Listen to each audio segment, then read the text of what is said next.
ایک حدیث شریف آپ حضرات کی خدمت میں پیش کی جا رہی تھی کہ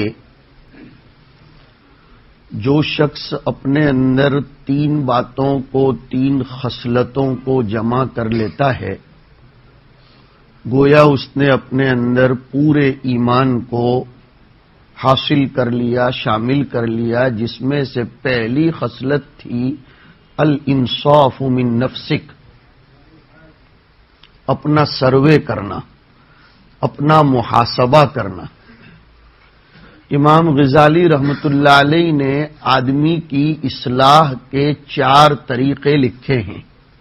بہت سے لوگ ایک سوال یہ کرتے ہیں، اور اب اینڈنگ آف دی رمضان میں یہ سوال ہونا بھی چاہیے کہ میں اپنے آپ کو سدھارنا چاہوں، اپنی اصلاح کرنا چاہوں تو کیا طریقہ اختیار کر سکتا ہوں؟ امام غزالی رحمت اللہ علیہ نے پہلا طریقہ یہی لکھا ہے جو الانصاف من نفسک کے ضمن میں آتا ہے، محاسبہ، اپنے آپ کو ٹٹولنا۔ میں نے کتنی عبادتیں کی اور کتنا میں نے اس میں لاس کیا، اور اس لاس کی بھرپائی کرنے کے لیے اب مجھے کیا کرنا چاہیے؟ کامیاب تاجر جس کو اپنی تجارت کا دیوالیہ نکالنا نہ ہو، بلکہ اپنی ٹریڈنگ اور اپنی بزنس اور فیکٹری یا اپنی فرم کو ڈیولپ کرنا ہو، تو وہ ہر 3 یا 6 مہینے یا سال کے اینڈ میں محاسبہ کرتا ہے۔ کتنا انکم ہوا، کتنا آؤٹ گوئنگ ہوا۔ یہ محاسبہ کرنے سے اس کو یہ آئیڈیا ملتا ہے کہ میری ٹریڈنگ اور میرا بزنس ترقی کر رہا ہے یا پیچھے جا رہا ہے۔ صحابہ کرام سے بھی یہ محاسبہ کرنا ثابت ہے۔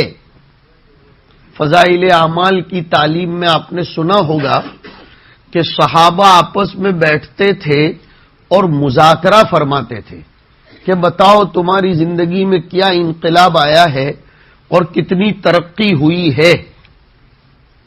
صحابہ کو اپنے ایمان کی پہلے فکر رہتی تھی، اس لیے کہ وہی مدار نجات ہے اور وہی سبب سعادت ہے۔ ہمارے اندر اس چیز کی کمی ہے کہ ہم جیسی زندگی گزر رہی ہے، پیچھے جا رہی ہو تو بھی کیا، آگے جا رہی ہو تو بھی کیا، ہم اس کی پرواہ نہیں کرتے۔ ہمیں اپنے آپ کا سروے اور محاسبہ کرتے رہنا چاہیے۔ ایک مطلب تو الانصاف من نفسی کا یہ ہے۔ دوسرا مطلب محدثین نے بڑا شاندار بیان کیا ہے کہ آدمی اپنے ساتھ انصاف کا معاملہ کرے، یعنی اپنی باڈی کے پارٹس کا، اپنے گھر والوں کا، اپنے خاندان والوں کا، ہر چیز میں پورا خیال رکھے۔ اسلام ایسا مذہب نہیں ہے کہ وہ ہر ضرورت سے، ہر تقاضے سے کاٹ کر مسجد میں لا کر آدمی کو پیک کر دیتا ہو اور دنیا سے انسان کو بالکل ایک دم رہبانیت کی طرف لے جاتا ہو۔ یہ اسلام اس کو نہیں کہتے۔ اسی لیے ہمارے ایک استاد فرمایا کرتے تھے بہت قیمتی بات کہ اسلام مذہب نہیں ہے بلکہ دین ہے۔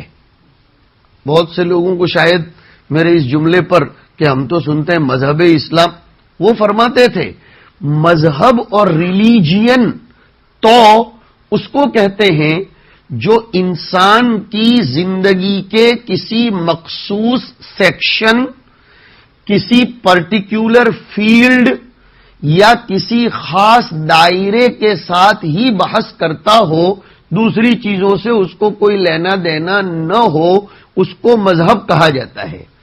اور جو حقیقت انسان کی زندگی کے ہر گوشے سے بحث کرتی ہو، خلوت سے، جلوت سے، بیت الخلا سے، بیڈ روم سے، میرج سے، مرنے سے، کپڑوں سے، اندر سے، باہر سے، چلنے سے، اٹھنے بیٹھنے سے، اس کو مذہب نہیں کہا جاتا بلکہ اس کو دین کہا جاتا ہے۔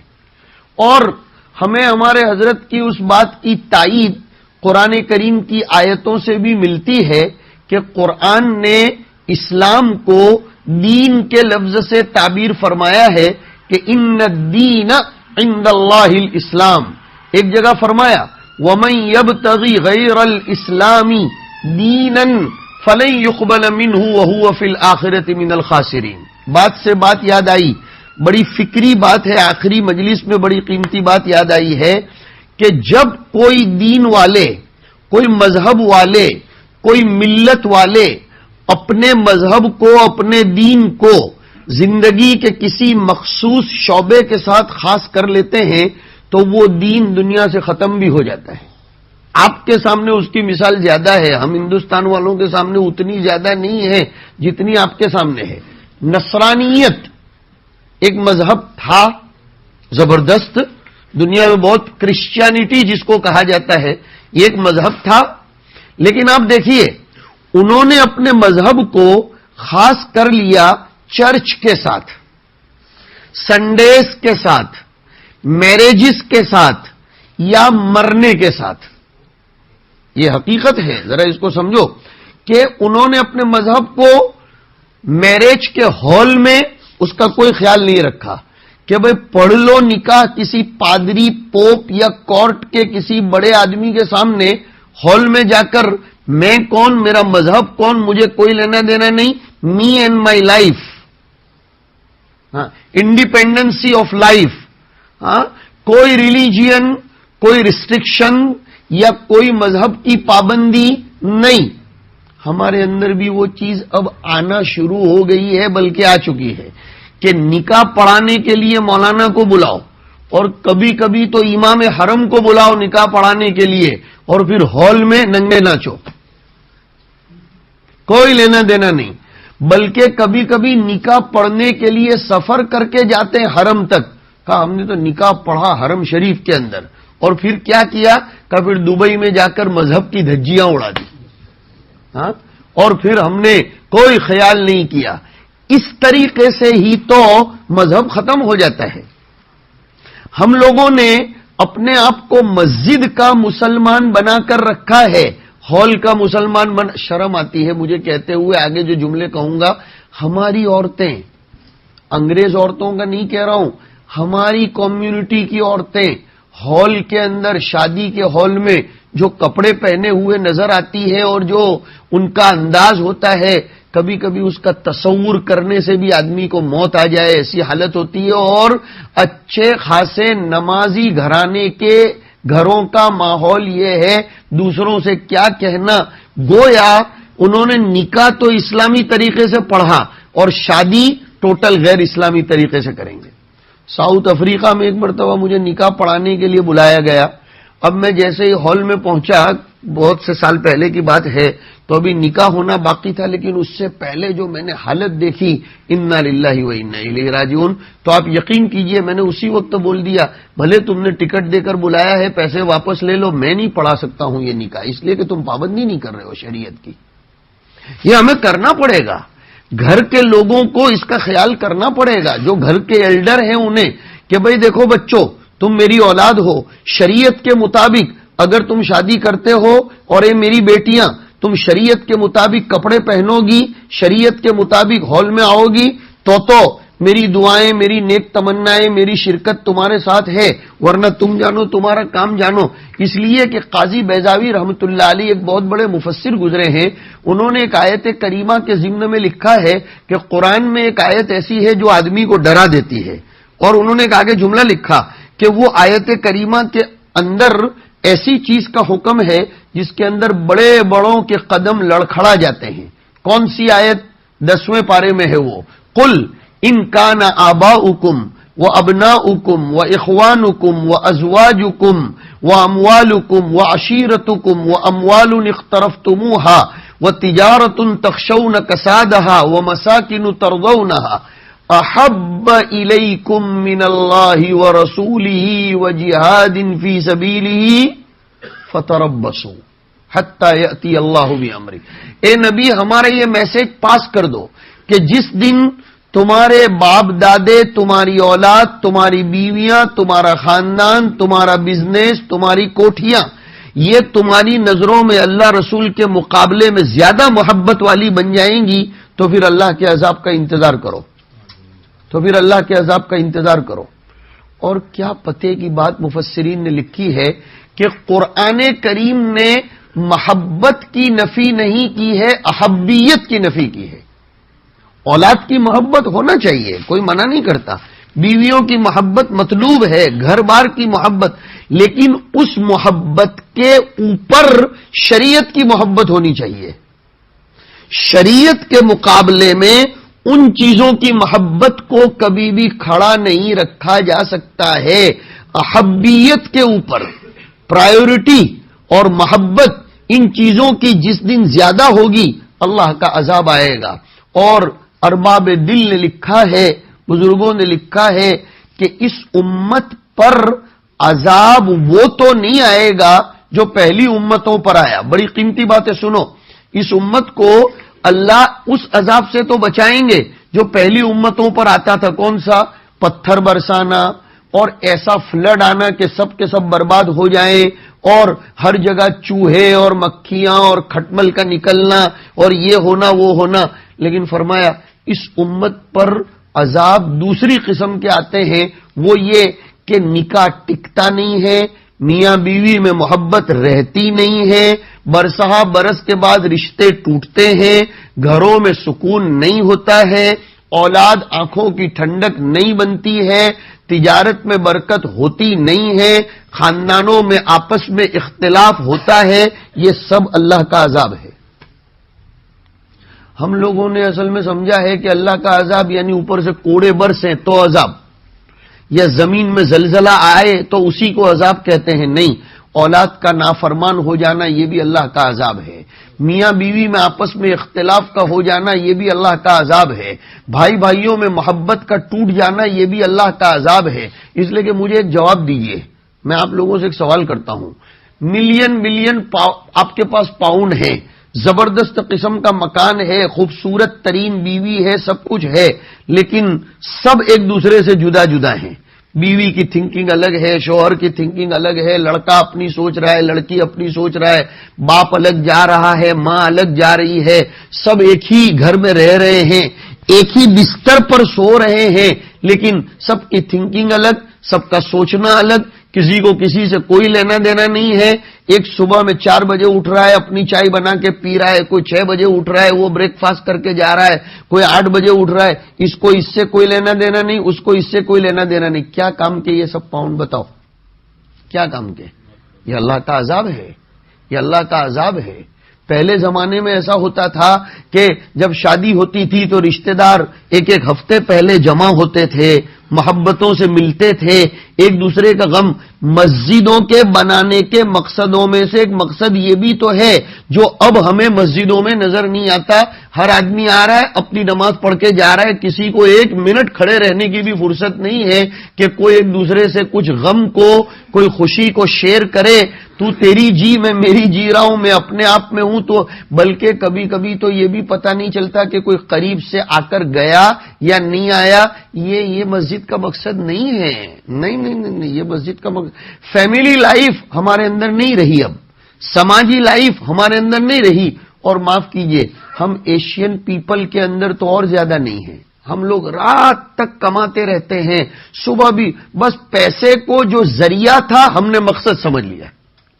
پیسہ زندگی جینے کا ذریعہ ہے، مقصد نہیں ہے، ہم نے اس کو مقصد بنا لیا۔ اس لیے اولاد کب پیدا ہو رہی ہے، کب بڑی ہو رہی ہے، یہ بھی پتہ نہیں چلتا۔ سورت میں ایک بہت بڑے سیٹ کے یہاں بیان تھا میرا کہیں، تو وہ بہت بڑے سیٹ کے یہاں دعوت تھی، تو میں نے ان کو پوچھا، آپ لوگوں کو ہنسی بھی آئے گی لیکن افسوس بھی ہوگا، میں نے پوچھا حاجی صاحب آپ کے کتنے بچے ہیں؟ کہا مولانا جسٹ اے منٹ میں ذرا میری وائف کو پوچھ کے بتاتا ہوں۔ قسم بخدا، واللہ یہ بات ہے، یہ ریئلٹی ہے۔ اس نے مجھے صاف کہا کہ جسٹ اے منٹ میں ذرا میری وائف کو پوچھ کر آتا ہوں کہ میرے کتنے بچے۔ اس کا کیا مطلب ہوا؟ پھر میں نے ان کو ڈانٹا تو اس نے پھر روتے ہوئے کہا مولانا میری فیکٹریاں ہیں اور میں اتنا بیزی رہتا ہوں کہ مجھے کچھ یاد نہیں رہتا، میرا کام کیا ہے؟ میں نے پوچھا آپ کا کام کیا ہے؟ کہا بس میں پیسے لا کر بیوی کو دے دیتا ہوں، بیوی اپنا گھر چلاتی ہے، بچے بڑے ہو رہے ہیں، وہ جو مانگتی ہے میں لا کر دے دیتا ہوں، بچوں کی طرف سے وایا بیوی، تھرو بیوی، جو بھی تھرو چیک ان ہوتا ہے نا، اس طرح تھرو بیوی جو بھی ڈیمانڈ آتی ہے میں کوئی ڈیمانڈ باقی نہیں رکھتا، سب پوری۔ باقی میرے بچے کیا کرتے ہیں، کتنے ہیں، کیا بڑے ہو رہے ہیں، کچھ عطا پتہ نہیں ہے۔ انا للہ و انا الیہ راجعون۔ یہ عذاب ہے کہ نہیں ہے بتاؤ؟ اس لیے کہ آدمی میکنگ منی کا مشین تھوڑا ہے یار، کہ آدمی صرف پیسہ بناتا رہے، فیملی لائف کیا ہے، بچوں کے حقوق کیا ہے بھی نہیں میرے بھائی، نہیں۔ روزانہ رات میں کوئی وقت طے کرو، ساری چیزیں ایک طرف ہوں، سب کو لے کر بیٹھو۔ میں آپ کو ایک سوال کرتا ہوں، اللہ تعالیٰ آپ کو جزائے خیر دے، آپ کی برکت سے بہت مضبوط دلیل مجھے یاد آئی۔ حضور سے بڑھ کر کوئی اس دنیا میں بیزی پیدا ہوا؟ نہیں۔ حضور سے بڑھ کر اس دنیا میں کوئی فکر کرنے والا پیدا ہوا؟ نہیں۔ لیکن ساری مشغولیتوں، مصروفیتوں، عبادتوں، ریاضتوں، مجاہدوں، فکروں کے باوجود روزانہ عصر کے بعد ہر بیوی کی خبر گیری کرنا، ہر بیوی کے پاس جانا، اس سے درد کو، غم کو بانٹنا، اس کے پاس رہ کر کچھ کھانا پینا، یہ حضور کا ڈیلی معمول تھا۔ فیملی لائف حضور اکرم صلی اللہ علیہ وسلم، فیملی لائف ہمارے اندر اب نہیں رہی، جس کا نتیجہ کیا ہو رہا ہے؟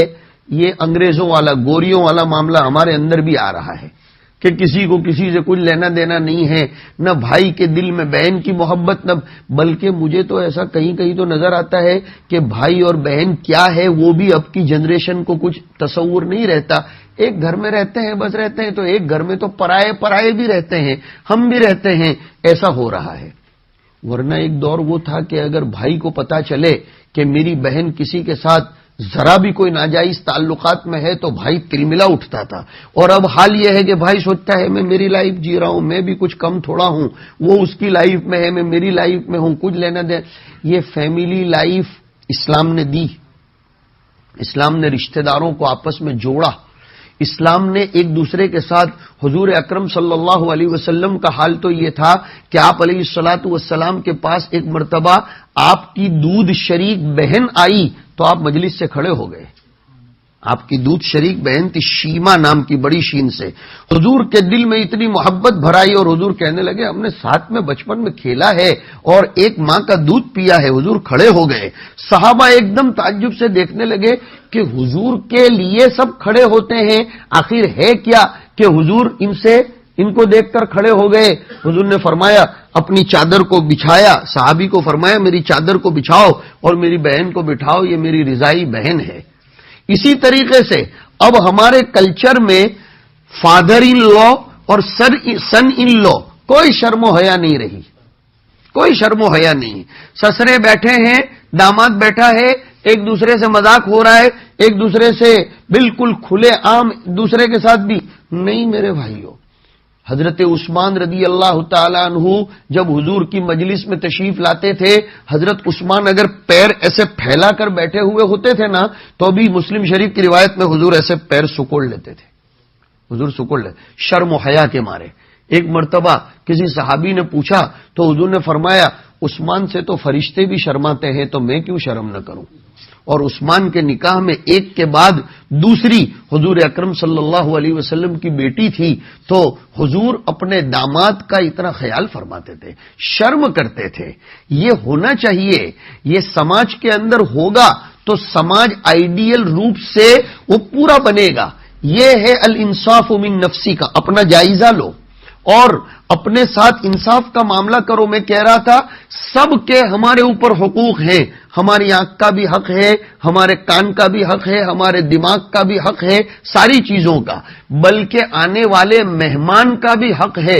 آپ کو تعجب ہوگا کتابوں میں لکھا ہے اگر آپ نے نفل روزہ رکھا ہے اور گھر پر کوئی مہمان آ گیا اور آپ کو ایسا لگ رہا ہے وہ اکیلا بیٹھ کر کھانے میں شرم محسوس کرے گا، 2 لقمے کم کھائے گا، تو شریعت کہتی ہے روزہ توڑ دو، روزہ توڑنے میں ثواب ہے، روزہ رکھنے میں ثواب نہیں ہے۔ ذرا ڈیپ میں اترو تھوڑا، دیکھو دیکھو دیکھو کتنا خیال رکھا گیا ہے، کتنا خیال رکھا گیا ہے کہ آپ کے گھر پر کوئی مہمان آیا، نفل روزے کی بات کر رہا ہوں، فرض کی نہیں، اور آپ نے نفل روزہ رکھا ہے، منڈے ہے، تھرسڈے ہے، یا ایام بیز ہے اسلام میں، وہ جو 13، 14، 15 تاریخ کے روزے ہیں وہ آپ نے رکھا ہے، مہمان آیا، آپ نے کھانا پکا کر تو دیا، لیکن آپ کو ایسا لگ رہا ہے، اس لیے کہ کچھ لوگ ہوتے ہیں جو بیچارے اکیلے نہیں کھا سکتے ہیں، اور کچھ لوگ ہوتے ہیں جن کو اکیلے بٹھاؤ لوگ برابر دباتے ہیں کہ کوئی نہیں دیکھ رہا ہے، لیکن اکثر و بیشتر انسانوں کا حال یہ ہے کہ سب ساتھ میں بیٹھے ہونا تو 2 لقمے زیادہ کھائے جاتے ہیں۔ میرا خود کا بھی تجربہ ہے کہ اکیلے کھاؤ تو اتنا اچھی طرح کھایا نہیں جاتا، لیکن دوست سب پارٹی کے کر کے لوگ بیٹھے ہوں تو ذرا آدمی برابر کھاتا ہے۔ تو یہ فرمایا گیا کہ مہمان آیا ہے، اس کو شرم آ رہی ہے، روزہ توڑ دو، اس کی خوشی کی خاطر اس کے ساتھ کھانے میں شرکت کر لو۔ ایک صحابی رضی اللہ تعالیٰ عنہ نے اپنے بیٹے کا نکاح کروایا، الانصاف من نفسک سمجھا رہا ہوں، ایک صحابی نے اپنے بیٹے کا نکاح کروایا۔ نکاح کروا دینے کے بعد عام طور پر ہم جو ایلڈرز ہیں ہم کو کبھی توفیق نہیں ہوتی کہ ہم اپنی بہو کو یہ پوچھیں کہ میرا بیٹا تیرے ساتھ کیسا رہ رہا ہے۔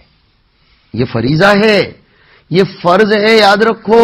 ہماری مینٹالٹی یہ ہے ہمیں کیا ہے، نکاح کروا دیا، میری ذمہ داری سے میں ارے بھیا آپ کے نام سے آپ کی فیملی مشہور ہوئی ہے، تو وہ جو لڑکی والوں نے لڑکی دی ہے وہ صرف لڑکا دیکھ کر نہیں دی ہے، فیملی دیکھ کر دی ہے، تو سسرے کی اور فادر ان لا کی رسپانسبلٹی ہے کہ وہ آنے والی بچی کے بارے میں سوچے کہ کہیں میرا بیٹا اس کے ساتھ ظلم تو نہیں کر رہا ہے، یہ رسپانسبلٹی ہے۔ صحیح بات سمجھا رہا ہوں، نکاح کر کے معاملہ ختم نہیں ہو جاتا ہے۔ تو وہ صحابی رضی اللہ تعالیٰ عنہ نے جب اپنے بیٹے کی شادی کروا دی تو تھوڑے دنوں کے بعد وہ اپنی ڈاٹر ان لا، جس کو کہتے ہیں اپن بہو، ہاں بہو کہتے ہیں، اس کو پوچھنے گئے میرا بیٹا ٹھیک ٹھاک تو ہے تمہارے ساتھ؟ وہ لڑکی بھی ہوشیار تھی، وہ صحابیہ تھی، انہوں نے کہا ماشاءاللہ آپ کے بیٹے کا کیا کہنا، رات بھر مصلے پر سے ہٹتے نہیں ہیں، ہاں، اور وہ حدیث کے الفاظ ہے جس کا ترجمہ کر رہا ہوں، چادر کو سلوٹ تک نہیں آنے دیتے۔ چادر یعنی وہ کیا اشارہ کرنا چاہ رہی تھی وہ آپ سمجھ چکے ہوں گے۔ اگر ہماری طرف کوئی فادر ان لا یا سسرے ہوتے تو کہتے غنیمت سمجھو، اتنا اچھا لڑکا میں نے تم کو دے دیا، ہاں، ورنہ یہ میرا لڑکا دیکھا رات بھر عبادت کرتا ہے، کتنا گولڈن لڑکا میں نے تمہارے۔ وہ صحابی نہیں، وہ صحابی سمجھ گئے کہ میرا بیٹا گڑبڑ کر رہا ہے، وہ حضور کے پاس چلے گئے صلی اللہ علیہ وسلم۔ اس زمانے میں ایک بات تھی کہ اگر کچھ اصلاح کی بات کہلوانی ہوتی تھی تو بڑوں کے پاس لے جاتے تھے اپنی اولاد کو، اور ان کے ذریعے 2 جملے کہلوا دیتے تھے، خدا کرے کسی کے منہ سے کسی کی زبان کی تاثیر سے کچھ کام بن جائے۔ حضور کے پاس جا کر انہوں نے کہا اللہ کے رسول میرے بیٹے کی بیوی نے مجھے میرے بیٹے کے بارے میں ایسا ایسا کہا ہے۔ حضور نے فرمایا تمہارے بیٹے کو بلاؤ۔ حضور ناراض ہوئے، حضور نے ڈانٹا، حضور نے جھڑکا اور فرمایا بھائی ایسی نمازیں کسی کام کی نہیں ہے جو تجھ کو اپنی بیوی کے حقوق سے غافل کر دے۔ تیری آنکھ کا بھی تجھ پر حق ہے، تیرے کان کا بھی تجھ پر حق ہے، اور تیری بیوی کا بھی تجھ پر حق ہے، تیرے دوست کا بھی تجھ پر حق ہے، تیرے مہمان کا بھی تجھ پر حق ہے۔ سارے حقوق حضور صلی اللہ علیہ وسلم نے ارشاد فرمائے۔ اسی میں سے ایک یہ بھی ہے کہ حضور کنٹینیو کبھی کبھی روزے رکھتے تھے، منڈے ٹیوزڈے ویڈنسڈے برابر روزے رکھتے جاتے تھے، تو صحابہ کرام میں سے بعضوں نے قسم کھا لی ہم بھی ہمیشہ روزے رکھیں گے۔ حضور نے ان کی حوصلہ افزائی نہیں کی، نہیں، ان کو شاباش نہیں کہا۔ حضور نے فرمایا نہیں غلط کر رہے ہو تم، ایسا روزہ نہیں رکھ سکتے تم، روز روزہ رکھتے ہو، رمضان کے علاوہ کی بات ہے کہ روز روزہ رکھتے ہو، نہیں۔ وہ صحابی نے فرمایا آپ تو روزانہ روزے رکھتے ہیں اور ہم کو کیوں منع فرماتے ہیں؟ فرمایا دیکھو میرا اسپرچول پاور جو ہے نا وہ more and more stronger than you, تمہارے اندر وہ اسپرچول پاور نہیں ہے جو میرے اندر ہے. مجھ کو ڈائریکٹ میرا رب کھلاتا اور پلاتا ہے، مطلب میرے اندر وہ طاقت اور انرجی پیدا ہو جاتی ہے، الرجی نہیں، وہ انرجی پیدا ہو جاتی ہے جو تمہارے اندر نہیں آ سکتی. خبردار اس طریقے سے روزے مت رکھا کرو. روزے رکھنا ہے مہینے میں 3 روزے رکھو. وہ صحابی نے فرمایا میں اور رکھ سکتا ہوں. کہا ٹھیک ہے مہینے میں 7 رکھو. فرمایا نہیں میرے اندر اور طاقت ہے. وہ بہت اصرار کرتے رہے. حضور نے فرمایا سم یومن و افطر یومن، ایک دن روزہ رکھو، ایک دن مت رکھو، ایک دن چھوڑ دو. اس طریقے سے حضور اکرم صلی اللہ علیہ وسلم نے امت کو تعلیم دی. الانصاف من نفسی کا، اپنے ساتھ انصاف کا معاملہ کرو. آدمی ہے اس کو تقاضے ہیں. کچھ لوگوں کو ایک نشہ سوار ہوتا ہے، کسی کے ساتھ کبھی ہنسنے کا بھی نہیں. ہاں کہنے میں تو صوفی آدمی ہوں بس ایک دم، اور میں ایسا آدمی ہوں کسی کے ساتھ نہیں. کوئی سلام بھی کرے تو کہ وعلیکم السلام انا للہ و انا الیہ راجعون، وعلیکم السلام انا للہ و انا الیہ راجعون. ہم لوگ مدینہ شریف میں جب پڑھتے تھے تو ایک حکیم صاحب تھے پاکستان کے، وہاں مسجد نبوی میں رہا کرتے تھے. ان کا نام ہی سب نے رکھ دیا تھا حکیم استغفر اللہ، حکیم استغفر اللہ. تو میں جب شروع میں پڑھنے گیا تو مجھے میرے کچھ ساتھیوں نے کہا کہ چلو ذرا حکیم استغفر اللہ سے مل کر آتے ہیں. میں نے کہا یار حکیم استغفر اللہ یہ کیا ہے؟ تو کہا ان کا نام ہی ہے. میں نے پوچھا کیوں ان کو حکیم استغفر اللہ کہتے ہیں؟ کہا وہ ہر بات میں استغفر اللہ بولتے ہیں. ان سے پوچھو طبیعت کیسی ہے؟ کہا الحمدللہ اچھی طبیعت ہے استغفر اللہ. ہاں آپ کی نماز ہو گئی؟ کہا الحمدللہ نماز ہو گئی استغفر اللہ. آپ کے بچے کتنے؟ کا 3 ہے استغفر اللہ. ہر بات میں وہ استغفر اللہ کرتے رہتے تھے. تو کچھ لوگ ایسے ہوتے ہیں جو ایک دوسرے کے ساتھ ہنستے بھی نہیں ہیں، ایک دوسرے کے ساتھ انجوائے نہیں کرتے. نہیں نہیں نہیں نہیں نہیں، حضور صلی اللہ علیہ وسلم کے بارے میں آتا ہے، سن لو صحیح حدیث میں، کہ فجر کی نماز کا سلام پھرانے کے بعد حضور منبر کے پاس کبھی کبھی بیٹھ جاتے تھے، صحابہ کو بلاتے تھے، مکہ میں ہونے والے مظالم کو یاد کرتے تھے، کچھ اشعار بھی سنتے تھے. حضور کبھی کبھی کہتے تھے بھئی کچھ اشعار یاد ہو تو سناؤ. جیسے ہمارے بزرگوں کے یہاں ہمیشہ ایک ایک شاعر رہتا تھا. حضرت مولانا ابرار الحق صاحب ہردوئی رحمۃ اللہ علیہ کے یہاں ہر وقت ایک شاعر اسلام رہتے تھے. حضرت جب کبھی موڈ میں آتے تھے فرماتے تھے بھئی کچھ اشعار سناؤ. مولانا قمر الزمان صاحب دامت برکاتہم کی جو خانقاہ ابھی لگی ہوئی ہے کنتھاریا، تو مولانا نے وہ مولانا احسان محسن صاحب کو بلا لیا ہے. کہا کہ بھئی کبھی کبھی ہمیں اللہ کی یاد آ جائے تو اشعار سناؤ. اور مجھے یاد آیا کہ یہ صرف بزرگوں کی دلیل نہیں ہے، حضور بھی خود کبھی کبھی حضرت حسان کو فرماتے تھے حسان کے لیے ممبر لگاؤ، اور حسان رضی اللہ تعالیٰ عنہ سے فرماتے تھے چلو کچھ اشعار سناؤ. اور صرف اشعار سنانے کے لیے نہیں کہتے تھے بلکہ فرماتے تھے اللہم ایدہ بروح القدس، کہ اللہ حسان کے دل میں کچھ اچھی اچھی باتیں ڈال. لیکن وہاں وہ پیسے نہیں لٹائے جاتے تھے شاعروں پر. اپنے یہاں ایک آدمی مرتا ہے اس کے لیے چندے کا اعلان ہوتا ہے، 1 روپیہ کوئی نہیں دیتا، اور کوئی شاعر آیا ہو ذرا دھم دھماکے سے کچھ کہہ دے تو جو پیسہ لٹایا جاتا ہے کہ سبحان اللہ تبارک اللہ. اور پورا مہینہ تراویح میں حافظ جیوں نے قرآن سنایا تو کہ السلام علیکم دعا کر جو آپ سب تمہیں وہ خوش نصیب چھو کہ تمہیں تراویح ہمڑے لے. یہ کوئی طریقہ ہے کیا؟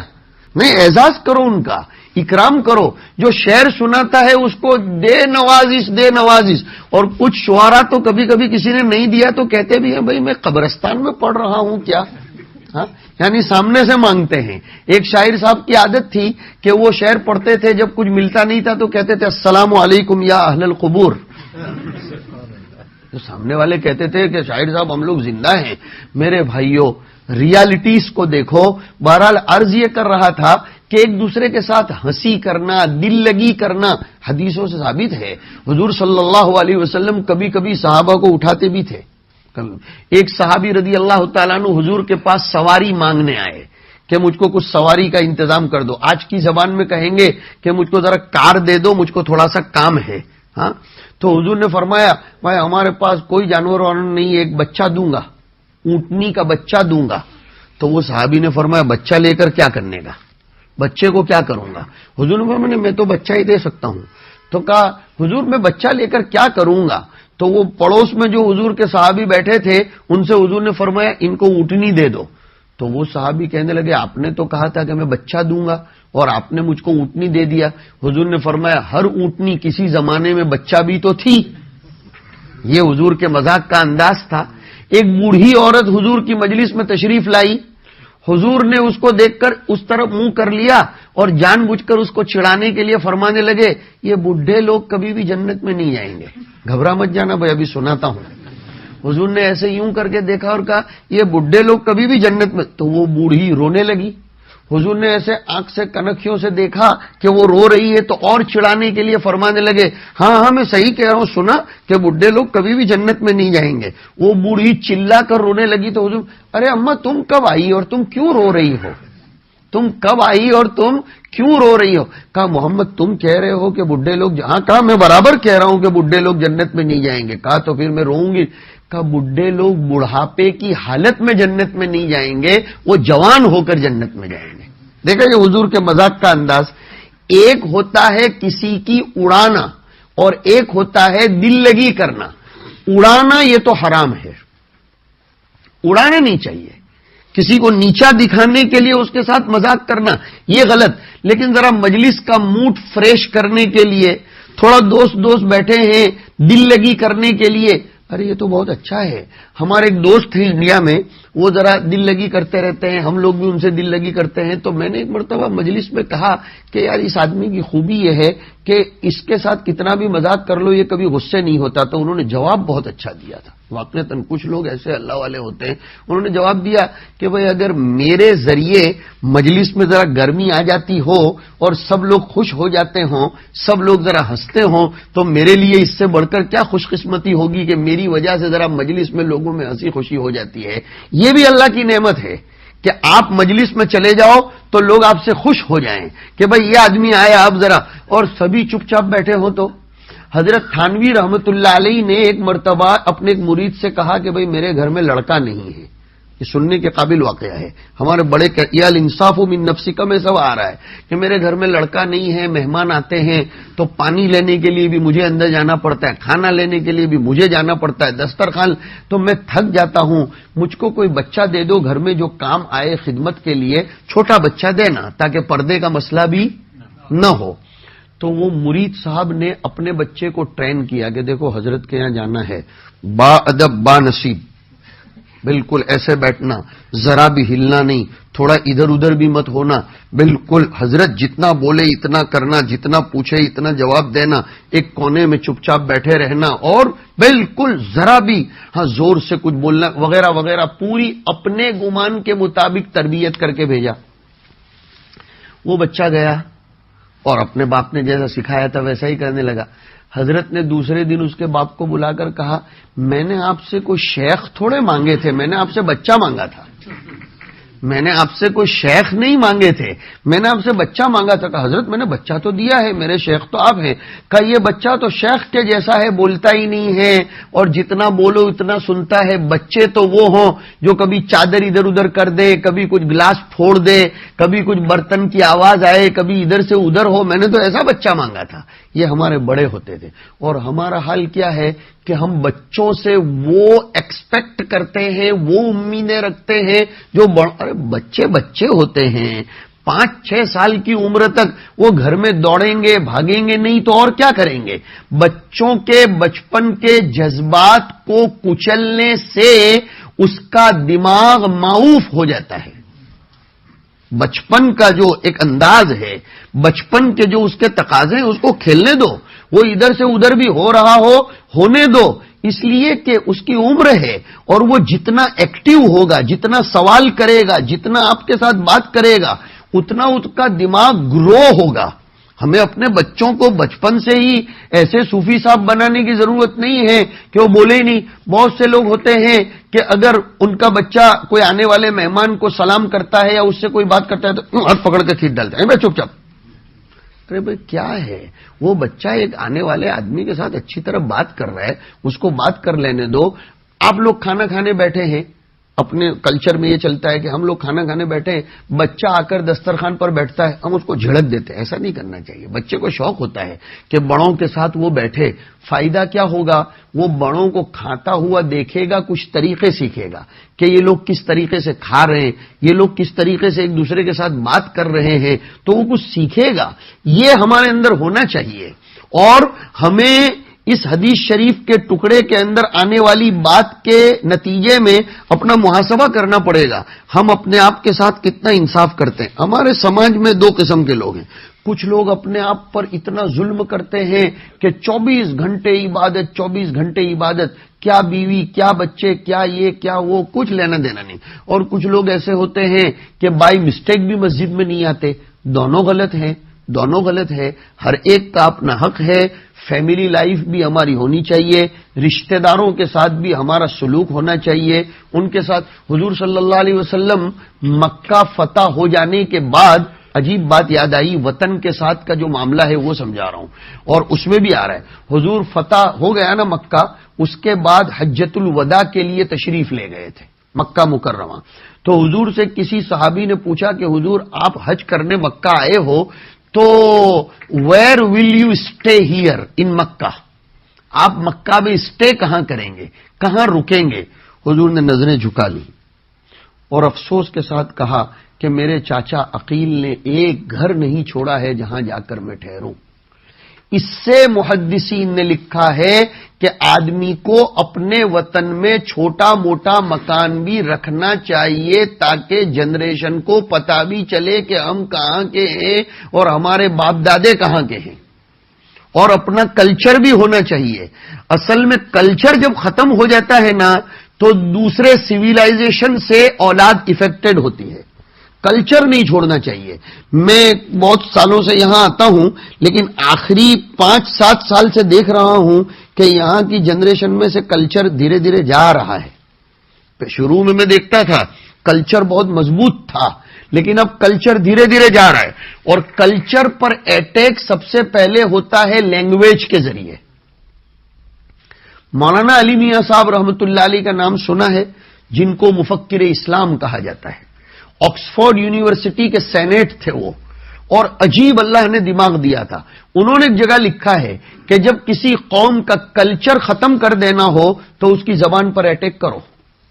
زبان ختم تو اس کا کلچر بھی ختم. پہلے یہ تھا کہ آپ کے ینگ جنریشن میں اردو بولی جاتی تھی، گھروں میں گجراتی بولی جاتی تھی. چھوٹے چھوٹے بچے گجراتی چھوڑتے ہی نہیں تھے، ضرور بولتے تھے، سمجھتے تھے، اردو بولتے تھے، سمجھتے تھے. اس کی برکتیں ہوتی تھیں کہ کلچر باقی رہتا تھا. لیکن اب جو نئے بچے آ رہے ہیں چھوٹے، وہ انگلش کے سوا، ارے بھائی ہم انکار نہیں کرتے، ضرور میں فیور کرتا ہوں، لیکن اپنی زبان کیوں چھوڑنے کی؟ مجھے یاد آیا مولانا ابوالکلام آزاد رحمۃ اللہ علیہ کا نام سنا ہے. مولانا ابوالکلام آزاد کتنے بڑے آدمی تھے. عجیب واقعہ مجھے یاد آیا، اللہ آپ کو خوب جزائے خیر دے. واقعتاً اس سال کے سفر میں ایک بات یہ ہو گئی کہ عجیب باتیں اللہ تعالیٰ ذہن میں ڈالتا رہا، وہ آپ لوگوں کی صدق کے ساتھ طلب کی بنیاد پر. اللہ آپ کو خوب نوازے. تو مولانا ابوالکلام آزاد رحمۃ اللہ علیہ گھر پر بیٹھے تھے. ان کے خادم نے پرمیشن اور اجازت لی کہ ایک انگریز افسر آپ سے ملنا چاہتا ہے. حضرت نے فرمایا لے آؤ کوئی بات نہیں. وہ انگریز افسر آیا. اس نے مولانا سے پوچھا کہ آپ میرے ساتھ کون سی زبان میں بات کریں گے؟ کہا بھائی میں تو اردو بولتا ہوں. تو وہ انگریز افسر نے کہا کہ مجھے تو اردو نہیں آتی، ایک آدمی انٹرپریٹر رکھو تاکہ میں جو بولوں گا وہ اس کا ترجمہ کرے گا، آپ جو بولیں گے اس کا ترجمہ کرے گا. کہا ٹھیک ہے، سنو دھیان سے. وہ انٹرپریٹر بلایا گیا. اب مولانا اردو ہی میں بولتے جا رہے تھے اور یہ انگلش میں بولتا جا رہا تھا. مولانا نے جو کچھ اردو میں کہا تھا وہ انٹرپریٹر اپنی بدماشی کی وجہ سے کچھ عدل بدل کر بول رہا تھا. یعنی مولانا کہتے کیا تھے اور وہ انٹرپریٹر اپنی طرف سے کچھ کم و زیادتی کر رہا تھا. تو مولانا اس کو روکتے تھے کہ بھائی میں نے تجھ کو ایسا کہاں کہا ہے. اچھا وہ انٹرپریٹر وہ انگلش مین کے سامنے کون سی زبان میں بات کرتا ہوگا؟ بولو انگلش میں. تو مولانا اس کے ساتھ اردو میں بولتے تھے کہ اب تو ان کو انگلش میں بول. جب وہ انگلش میں ٹرانسلیشن کرتا تھا تو مولانا بولتے تھے میں نے یہ کہاں کہا ہے. تو وہ انگلش مین کہنے لگا کہ مولانا آپ کو کیسے سمجھ میں آ رہا ہے کہ یہ ترجمانی غلط کر رہا ہے یا صحیح کر رہا ہے؟ اس لیے کہ یہ تو میرے ساتھ انگلش میں بات کر رہا ہے اور آپ تو کہہ رہے ہو کہ میں اردو میں بات کروں گا. آپ کو انگلش آتی ہے؟ Maulana Abul Kalam Azad first education minister, ہاں انہوں نے کہا ہاں مجھ کو. تو کہا پھر آپ میرے ساتھ انگلش بولتے کیوں نہیں، اپنی زبان میں کیوں بات کر رہے ہیں؟ کہا کہ تم ابھی کہاں سے آ رہے ہو؟ اور کتنے سال سے انڈیا میں رہتے ہو؟ کہا میں ابھی میرے دفتر سے آفس سے آ رہا ہوں اور اتنے سال سے انڈیا میں رہ رہا ہوں. کہ تم اتنے قریب سے آنے کے باوجود اور اتنی چند مختصر مدت میں انڈیا میں آنے کے باوجود تم نے اپنی زبان نہیں چھوڑی، تو میں برسا برس سے جس زبان پر جی رہا ہوں میں کیوں چھوڑوں گا میری زبان؟ تو تیری زبان بولنے کو جب تو اس کے اوپر مصر ہے اور اٹل ہے تو میں کیوں اپنی زبان چھوڑوں گا؟ اس نے کہا کہ ان لوگوں کو مٹانا آسان کام نہیں ہے. ہمارے بزرگوں کی کتابیں اردو میں ہیں، اس میں نورانیت ہے، اس میں روحانیت ہے. مدرسے کے نصاب میں انگلش کتابیں ہوں اس سے انکار نہیں، لیکن مفتی کفایت اللہ صاحب کی کتاب ہے اور دوسری جو کتابیں ہیں اس کو اردو میں رہنے دیجئے. کم از کم ہمارے بچوں کو تھوڑی بہت تو اردو آنی چاہیے، تھوڑی بہت تو اردو آنی چاہیے تاکہ بزرگوں کی وراثت نور کی شکل میں رہے اور ان کے عقائد مضبوط ہوں. میں نے ابھی 2-3 دن پہلے ہی یہ دونوں ہمارے امام صاحب ہیں، اللہ تعالیٰ ان کی خدمتوں کو بے انتہا قبول فرمائے، ان کو استقامت بخشے، قوم کی صحیح رہبری کرنے کی ان کو توفیق بخشے. یہیں بیٹھے ہوئے ہیں دونوں ماشاءاللہ. میں نے ان کو اوپر کمرے میں پوچھا تھا کہ تم لوگ جب کسی بزرگ اور کسی عالم کی اردو بات کو انگلش میں ٹرانسلیٹ کر کے کہتے ہو تو تم کو کیا محسوس ہوتا ہے؟ دونوں نے کہا کہ ہم کو وہ نور محسوس نہیں ہوتا جو بزرگوں کی باتوں میں نور ہوتا ہے، وہ زبان. اسی لیے دیکھیے، اسی لیے عربی میں حضور نے جو دعائیں کی ہیں وہ ہم عربی میں ہی کریں گے. منع نہیں ہے کہ آپ انگلش میں کریں، وہ کوئی مسئلہ بیان نہیں کر رہا ہوں جائز یا ناجائز، مگر لسان نبوت سے حضور کی زبان سے جو کلمہ نکل چکا ہے بس اس میں جو نور ہوتا ہے، اس میں جو تاثیر ہوتی ہے وہ آپ کو اور جگہوں پر نظر نہیں آ سکتی ہے. لہذا ان چیزوں کا محاسبہ کرو، اس کا جائزہ لو. جن ملکوں نے اپنے بزرگوں کی کتابوں کو چھوڑا، میں نام نہیں لوں گا ورنہ بہت سے لوگوں کے دل کو جھٹکا لگے گا، کچھ اپنے ہی ایشین پیپل بہت سے ملکوں میں جا کر بسے ہیں، وہاں انہوں نے اپنی زبان کو اور اپنی کتابوں کو چھوڑا، وہاں کی نسل ان کے ہاتھوں میں سے یکسر نکل چکی ہے، بالکل نکل چکی ہے. میں اپنی آنکھوں سے دیکھ کر آیا ہوں کچھ ملکوں کو. تو لہذا اس کے اوپر رہیے، اپنی بزرگوں کی کتابوں کو پڑھیے. اور ماشاءاللہ یہاں تو بہت آسانی سے کتابیں پاکستان سے آ جاتی ہیں، عرب سے آتی ہیں. بہت سی کتابیں ایسی ہیں جو خود ہم کو یہاں سے خرید کر لے جانا پڑتا ہے، جو پڑوسی ملک سے چھپ کر آتی ہے، ہم لوگ وہاں سے منگوا نہیں سکتے، ہم کو پریشانی ہوتی ہے سرکاری اعتبار سے. اور کتنی اچھی اچھی کتابیں ماشاءاللہ پاکستان میں چھپتی ہیں، عربی کتابیں بیروت میں چھپتی ہیں، لبنان میں. تو ہمیں اس کی طرف توجہ دینا چاہیے. دوسری چیز، وقت کٹتا جا رہا ہے، کون سی دوسری چیز یاد بھی ہے؟ کیا بیان چل رہا ہے کہ 3 چیزیں جو اپنے اندر جمع کر لے گا اس نے گویا پورا ایمان اپنے اندر جمع کر لیا. پہلا، اپنے ساتھ انصاف کا معاملہ کرنا، اپنا سروے کرنا. دوسری چیز، بذل السلام للعالم. اس کے بھی 2 مطلب بیان کیے گئے ہیں. نمبر 1، پوری دنیا انسانیت، حیوانیت سب کے لیے سلامتی کے پیغام کو عام کرنا، سب کے لیے پیس کا پیغام عام کرنا. مسلمان کا یہ کام ہے. چلتا ہو، پھرتا ہو، اٹھتا بیٹھتا ہو، وہ پیس کا میسج دیتا ہو، شور شرابہ نہ کرتا ہو. ہمارا حال یہ ہے کہ ہم ایشین پیپل کہیں ذرا جمع ہو جاتے ہیں، طوفان طوفان، اتنی میکنگ نوائز، اتنی میکنگ نوائز. اللہ رحم فرمائے. ابھی 4-5 دن پہلے میں ایک صاحب کے یہاں تراویح کے بعد کافی دیر کے بعد گیا. وہ مجھے، میرے رشتہ دار ہیں، میرے ماموں لگتے ہیں، وہ مجھے اپنے گھر لے گئے کہ بھئی افطاری کے لیے کوئی گنجائش نہیں ہے تو تم ذرا افطاری کے بعد میرے تراویح کے بعد چلیے. میں وہاں گیا تو انہوں نے گاڑی جہاں پارک کی تھی ان کی اسٹریٹ میں، سامنے جو مکان تھا دروازے کھلے ہوئے اور اندر ہمارے نوجوان، قسم بخدا کہہ رہا ہوں میں نے دیکھا ہے ابھی 3 دن پہلے، ڈانس کر رہے تھے. ڈانس کر رہے تھے. وہ سنڈے کی بات کر رہا ہوں، سنڈے کو اپنے نوجوان مسلمان ڈانس کر رہے تھے، زور زور سے چلا رہے تھے. مسلمان ایسا نہیں ہوتا کہ، بلکہ مسلمان کو تو یہ کہا گیا ہے، قرآن شریف کو جب مکہ کے اندر صحابہ کرام صبح صبح زور زور سے پڑھتے تھے تو قرآن کی آیت اتری، وَلَا تَجْهَرْ بِصَلَاتِكَ وَلَا تُخَافِتْ بِهَا وَابْتَغِ بَيْنَ ذَلِكَ سَبِيلًا. حضرت عمر رضی اللہ تعالیٰ عنہ زور زور سے قرآن شریف پڑھتے تھے. حضرت ابو بکر صدیق رضی اللہ تعالیٰ عنہ ایک دم آہستہ پڑھتے تھے. حضور گشت کے لیے نکلے یعنی چکر لگانے کے لیے نکلے. حضرت عمر کو دیکھا کہ بہت زور زور سے پڑھ رہے ہیں. حضرت عمر کو پوچھا کہ بھئی اتنے زور سے، کہا اوقظ الوسنان واطرد الشیطان. عجیب لفظ فرمایا حضرت عمر نے کہ میں سونے والوں کو زور زور سے پڑھ کے جگاتا ہوں اور شیطان کو بھگاتا ہوں، اس لیے اتنی زور زور سے پڑھتا ہوں. حضرت ابو بکر سے پوچھا تم اتنا آہستہ آہستہ کیوں پڑھتے ہو؟ کہا میں ایسے رب کے ساتھ مناجات کرتا ہوں جس کو زور اور کم سے کچھ لینا دینا نہیں، وہ میرے دل کے اندر چلنے والی حرکت کو بھی سنتا ہے. حضور نے فرمایا تم تھوڑا سا کم کر دو، اور ان کو فرمایا تم تھوڑی آواز بڑھا دو. اس کے لیے آیت اتری. مفسرین نے سب نے لکھا ہے کہ وہاں بھی صلاتی کا سے مراد بھی قراءتی کا ہے کہ ولا تجہر بھی صلاتی کا، بہت زور سے قرآن مت پڑھا کرو. ولا تخافت بہا، اور ایک دم آہستہ بھی مت پڑھو. کبھی کبھی انڈیا میں ٹرین میں سفر کرنے کی باری آتی ہے تو دیکھتا ہوں کچھ ساتھی صبح فجر پڑھنے کے لیے اٹھتے ہیں، اب سب ٹرین میں سوئے ہوئے اور زور زور سے ذکر شروع کر دیتے ہیں. غلط ہے یہ. ہماری عبادت کے ذریعے کسی کو تکلیف پہنچے شریعت یہ نہیں سکھاتی ہے. ہمارے کسی کام کے ذریعے کسی کو تکلیف پہنچے شریعت یہ نہیں سکھاتی ہے. شریعت کہتی ہے سب کا خیال کرو، انسانوں کا خیال کرو. ارے بہت اچھی اور ایک حدیث شریف یاد آ گئی، اور کہتا ہوں جزاکم اللہ، کہ حضور فجر کی نماز پڑھانے کے لیے کھڑے ہوئے. فجر کی نماز تو لمبی پڑھانا چاہیے نا، تو اس زمانے میں عورتیں بھی آتی تھی فجر کی نماز میں، اس لیے کہ ان کو اسلام سیکھنا ہوتا تھا.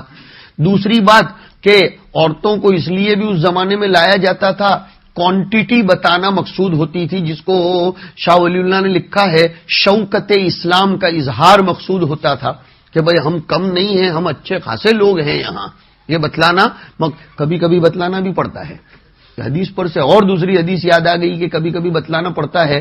مکہ والوں نے صحابہ کے بارے میں یہ ایک افواہ چلائی کہ یہ مکہ والے جو لوگ ہیں یہ مدینہ جانے کے بعد کمزور ہو گئے ہیں. ادناہم حما یثرب، مدینہ کی بخار نے ان کو کمزور کر دیا ہے. اور واقعتاً صحابہ مدینہ منورہ پہنچ کر بہت بیمار ہو گئے تھے، اس لیے کہ جو لوگ مدینہ منورہ گئے ہیں ان کو معلوم ہے مدینہ کی ٹھنڈی کتنی خطرناک ہوتی ہے، ڈرائی ٹھنڈی. اور کوئی بھی موسم ہو، رات کو 2 بجے کے بعد مدینہ میں ایک دم ٹھنڈک ہو جاتی ہے، اور جتنی گرمی مکہ میں لگتی ہے اتنی مدینہ میں نہیں لگتی. اس کی جغرافیکلی وجہ تو یہ ہے کہ مکہ سچویٹڈ ہر طرف سے ماؤنٹنس میں، اور مدینہ میں اتنے زیادہ ماؤنٹنس نہیں ہے. اور ارباب دل نے اس کی وجہ یہ لکھی ہے کہ مکہ میں جلال ہی جلال ہے اور مدینہ میں جمال ہی جمال ہے. مکہ میں جلال ہی جلال ہے اور مدینہ منورہ میں جمال ہی جمال ہے. تو صحابہ کرام جب ہجرت کر کے مدینہ منورہ تشریف لے گئے بیمار ہو گئے تھے. کچھ اشعار بھی آئے ہیں بخاری شریف میں، حضرت بلال رضی اللہ تعالیٰ عنہ کو اتنا بخار آیا تو وہ یاد کرتے تھے مکہ کو کہ ہم لوگ یہاں آ کر بیمار ہو گئے اور یہ اور وہ وغیرہ ہو گیا. مکہ والے خوش ہو رہے تھے کہ بہت شوق تھا یہاں سے ہجرت کر کے جانے کا، کیسے بیمار ہو گئے دیکھا نا. تو حضور جب اس کے بعد عمرے کے لیے آئے تو صحابہ کرام سے فرمایا طواف کے پہلے چند چکروں میں ذرا سینہ تان کر چلو. طواف کے پہلے چند چکروں میں رمل کرو، سینہ تان کر چلو. وہاں کچھ لوگوں کو یہ سوال پیدا ہوتا ہے کہ کعبۃ اللہ تو انسان کے پراؤڈ اور تکبر کو توڑنے کے لیے ہے اور اسی کعبہ کا طواف سینہ تان کر کرنے کے لیے کہا جا رہا ہے. یار وہاں تو آدمی کو ایک دم تواضع کے ساتھ چلنا چاہیے، سینہ تاننا، بلکہ یہ چادر بھی ادھر سے ادھر ڈال دینا. اور آگے مسئلہ لکھا اگر بھیڑ بھاڑ زیادہ ہو تو بھی شکل کم از کم ایسی بناؤ کہ ہم سینہ تان کر چل رہے ہیں. کیوں؟ حضور نے اس کی وجہ بیان فرمائی. بخاری کی روایت میں آیا تاکہ مکہ کے مشرکوں کو یہ پتا چلے کہ ہم کمزور نہیں ہیں، ہم کمزور نہیں ہیں، ہم اسٹرانگ ہیں. دشمنوں کو کمزور ہونے کے باوجود یہ بتلانا چاہیے. اسی لیے جہاد کے میدان میں جھوٹ بولنے کا ثواب ہے. کوئی آدمی جہاد کے میدان میں ہو اور ایسا کہے آج تو میں نے 100 کو سلا دیے، حالانکہ چوہا بھی نہ مارا ہو، لیکن اگر وہ یہ کہے کہ آج میں نے 100 کو سلا دیے، اس کے لیے ثواب کا کام ہے. جہاد کے میدان میں سفید داڑھی پر کالا خضاب لگانا ثواب ہے، عام دنوں میں ثواب نہیں ہے. بلکہ اکثر علماء اور فقہا کے یہاں تو جائز بھی نہیں ہے. جہاد کے میدان میں کالی مہندی لگانا مطلوب ہے، ثواب ہے، تاکہ اسلام دشمنوں کو یہ پتا چلے کہ ہم ابھی جوان ہیں، ہم بوڑھے نہیں ہوئے ہیں، یہ مت سمجھنا کہ ہم کمزور ہیں. تو بات یہ چل رہی تھی کہ حضور اکرم صلی اللہ علیہ وسلم نے وہ شریعت کے مقاصد بتائے اور یہ تعلیم اور تلقین فرمائی کہ کسی کو تکلیف نہ ہو. اب حضور فجر پڑھانے کھڑے ہو گئے.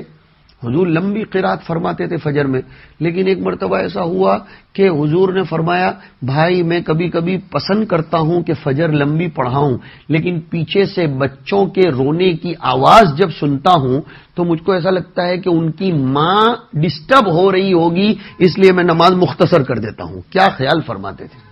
سنت ہے تطویل قرات، لمبی قرات کرنا، لیکن بچوں کے رونے کی وجہ سے ماں کو تکلیف ہو رہی ہے. حضور نہیں چاہتے تھے کہ ماں کا دل، اسی سے حضرت تھانوی رحمۃ اللہ علیہ نے لکھا نماز میں خشوع تو مطلوب ہے، استغراق مطلوب نہیں ہے.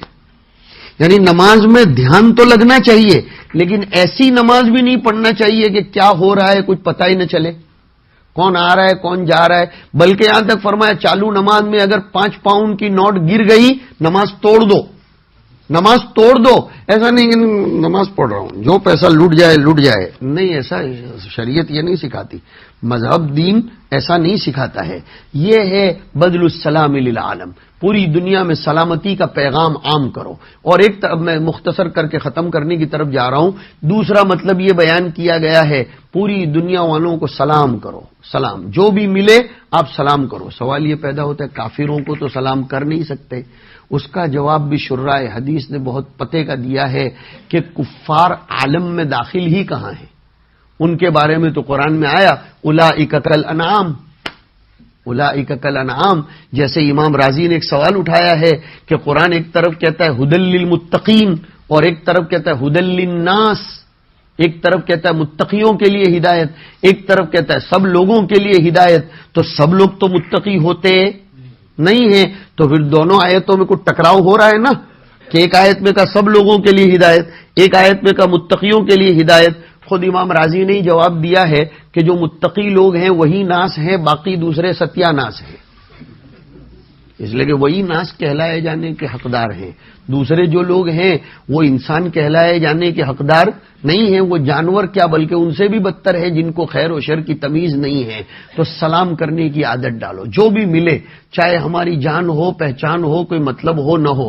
اور تیسرے نمبر پر فرمایا الانفاق من الاقتار، کہ باوجود تنگ دستی ہونے کے، باوجود کمی ہونے کے، دین کے کاموں میں، شریعت کے کاموں میں، اللہ کے راستے میں انسانوں کے نفع کے لیے پیسہ خرچ کرنا، صلاحیت خرچ کرنا، طاقت لگانا، رائے دینا.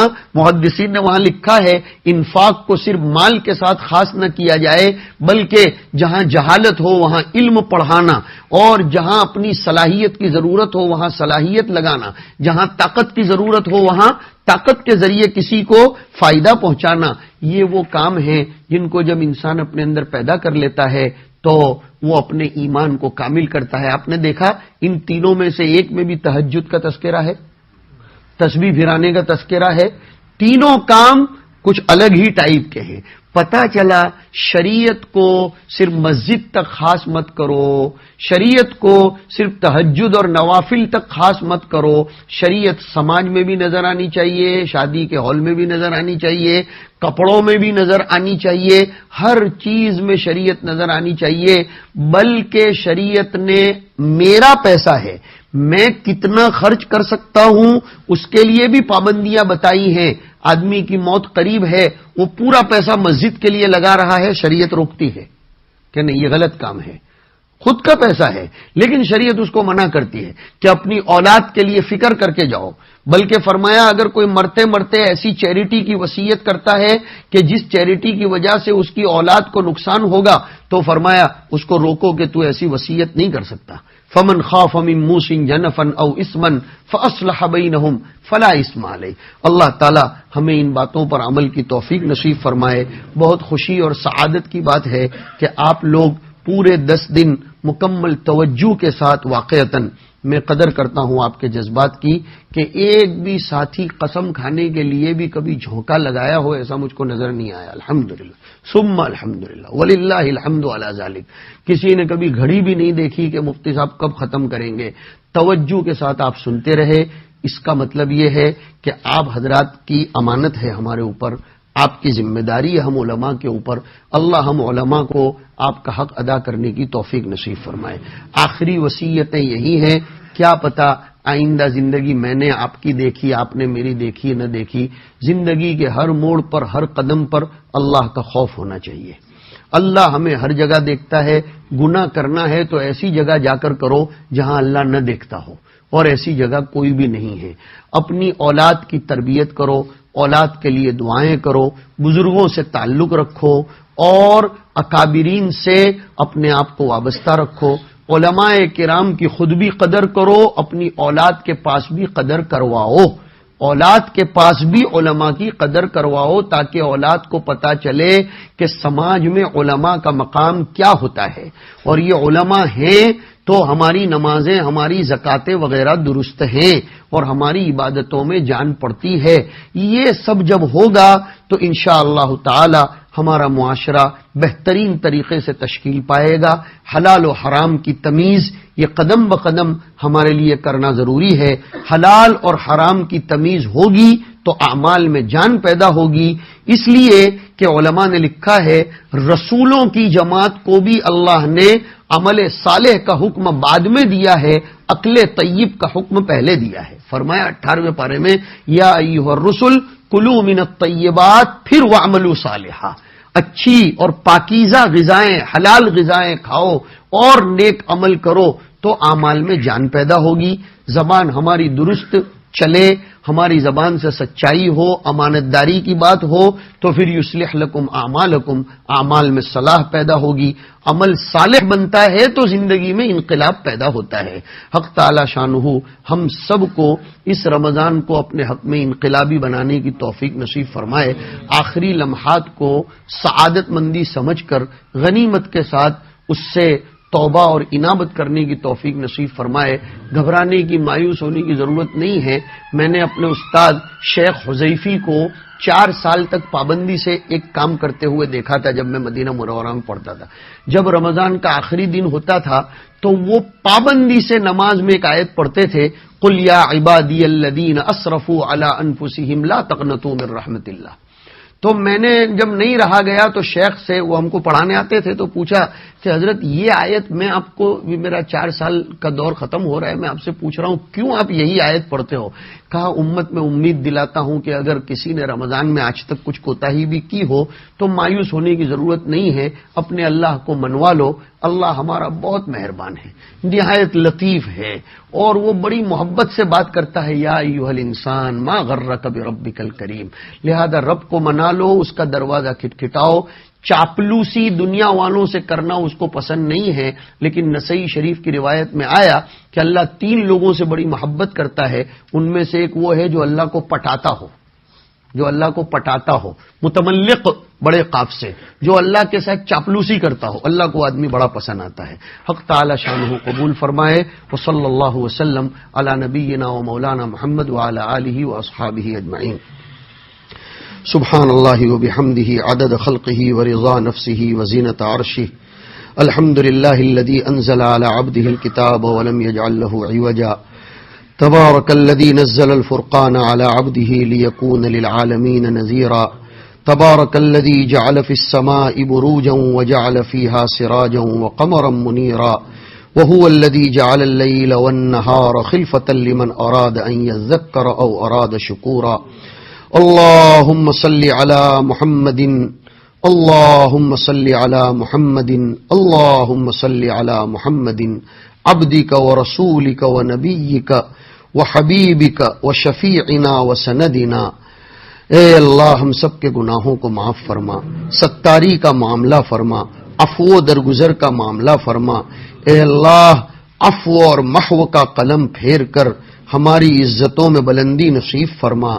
الہ العالمین تو رافع ہے، تو معز ہے، تو وہاب ہے، تو رزاق ہے، تو حاکم ہے، تو قادر اور مقتدر ہے، تو غنی اور ودود ہے، یہاں تک کہ تو عرش مجید کا مالک ہے، تو رب ذوالجلال ہے۔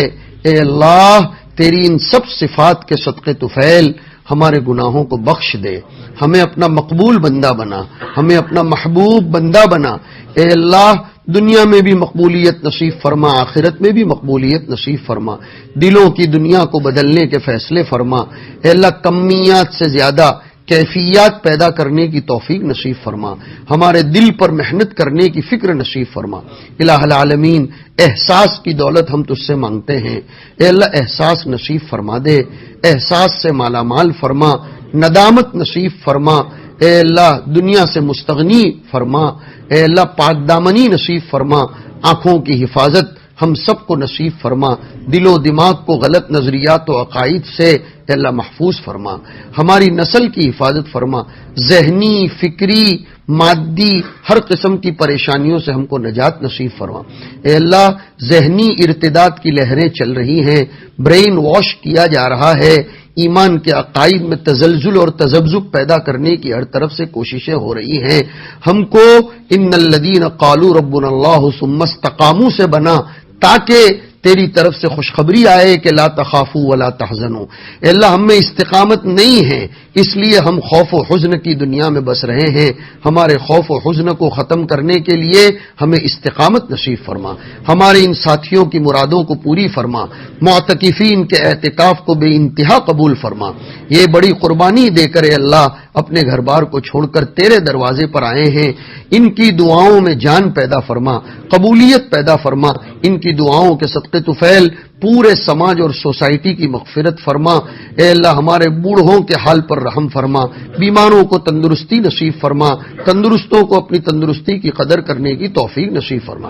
اے اللہ اس علاقے میں جتنے علماء ہیں وہ جو محنتیں کر رہے ہیں ان کی محنتوں میں جان پیدا فرما، قبولیت پیدا فرما، علماء کو اپنی قیادت اور زعامت کا فریضہ اور اپنی ذمہ داریوں کا احساس نصیب فرما، ان کی مدد فرما، مقتدیوں کو علماء سے وابستہ رہنے کی اور علماء کو مقتدیوں کی فکر کرنے کی ہر اعتبار سے اللہ توفیق نصیب فرما۔ ہمارے ان سب ساتھیوں، ہماری بہنوں، ہماری ماؤں سب کی خیر خیرات کو، ان کی خدمتوں کو قبول فرما، اللہ سب کی خدمتوں کو قبول فرما۔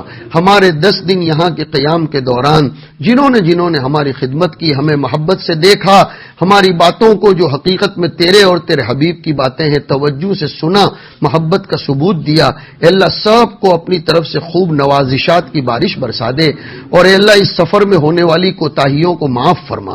اے اللہ میری طرف سے جو بھی کوتاہیاں ہوئی ہوں، امت کے حق کو ادا کرنے میں جو کچھ لغزشیں ہوئی ہوں، الہ العالمین تو اپنے حبیب کے صدقے طفیل اس کو معاف فرما دے، ہمیں علم کی دولت سے اور برکت سے آراستہ اور پیراستہ فرما۔ الہ العالمین صحاح ستہ کے مصنفین نے جن سلاسل کے ساتھ حدیثوں کو ذکر کیا ہے ان تمام سلسلے سند کے بزرگان دین کے صدقے طفیل، حضور اکرم صلی اللہ علیہ وسلم کے مقام عالی کے صدقے طفیل ہماری دعاؤں کو، ہمارے سفر کو، ہمارے حضر کو، ہماری عبادتوں کو اے اللہ قبول فرما لے۔ وصلی اللہ تعالی علی خیر خلقہ سیدنا محمد وعلی آلہ واصحابہ اجمعین برحمتک یا ارحم الراحمین۔